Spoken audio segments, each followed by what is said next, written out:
On today's Smart 7, Labour cranks up taxes on the wealthy, Spain struggles with flooding chaos and lots more. It's Thursday, 31st of October, it's Halloween, and happy birthday Willow Smith. The Smart 7. It's news, but not the news.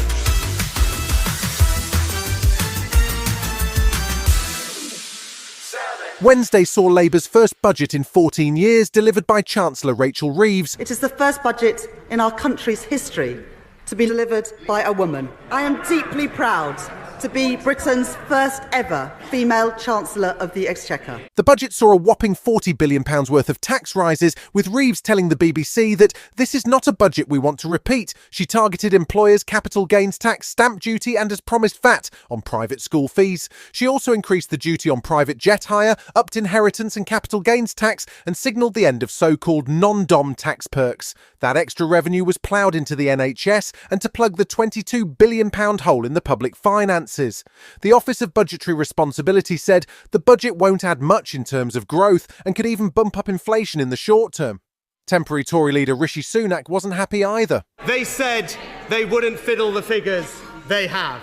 They said they wouldn't increase borrowing. They have. They said they wouldn't raise taxes on working people. They have.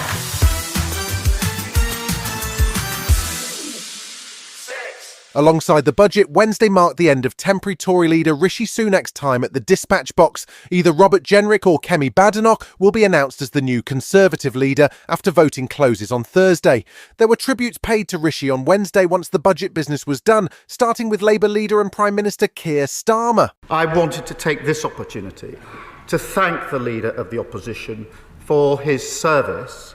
Now, of course, we've had political disagreements, but I want to thank him for his hard work, for his commitment, and for his decency. He also joked that given the Tories' rapid changes of leadership, that Rishi might well be back in charge at some point, and Lib Dem leader Ed Davey was keen to get in on the jokes too. He chose to poke fun at rain-soaked Rishi's election launch. Despite our political differences, I've always felt a certain kinship since the general election, when he was the only other party leader to get as wet as I did. Finally, Rishi took a moment, tackling the rumours that he's headed for California and a shiny new tech job. I'm happy to confirm reports that I will now be spending more time in the greatest place on earth, where the scenery is worthy of a movie set and everyone is a character. That's right, Mr. Speaker. If anyone needs me, I will be in Yorkshire.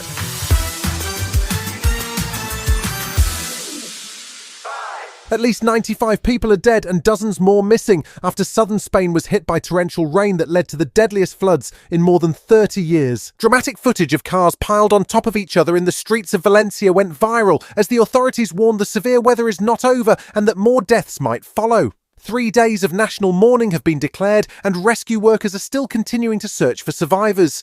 Prime Minister Pedro Sanchez says the whole of Spain stands ready to support those who have lost their homes and loved ones. To those towns and cities that have been devastated, we are united and we will rebuild your streets and your squares and bridges. Spain will be with you.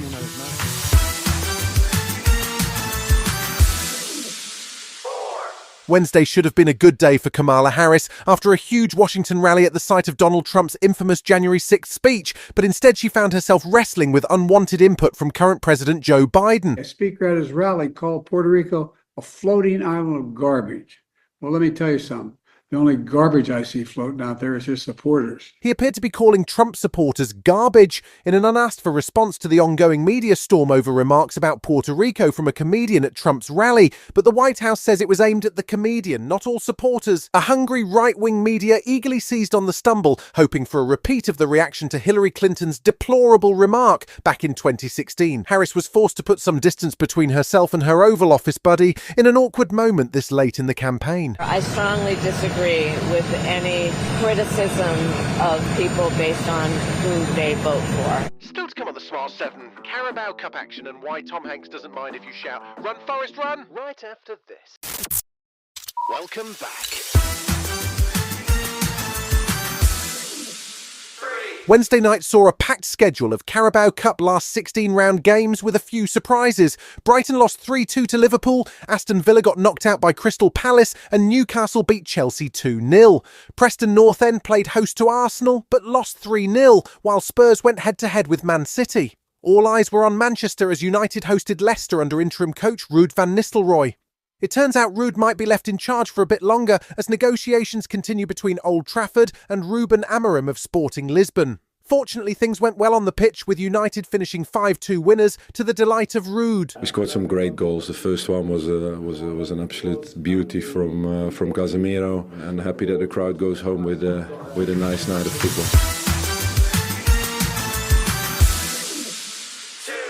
Tom Hanks has a new movie on the way that sees him reunited with his Forrest Gump co-star Robin Wright and Forrest Gump director Robert Zemeckis. So far, so good, but the movie called Here has been getting absolutely terrible reviews, including a 1-star rating from The Guardian that called it a total horror show. The idea is that the camera stays fixed in place while we follow the lives of one family through the decades, and Zemeckis used AI to de-age and age his cast. Let's just say this is one movie that people are definitely not going to be quoting back to Tom, but he told the Today Show he wouldn't mind if they did. People yell a bunch of stuff at me. I get Wilson a lot, Brace for Impact, I get that. You know, when someone yells out something from a movie, it's like, here's a nickel, Tom, you know. I'm going to pay you back for that line. You store that enough, you end up being a pretty wealthy guy.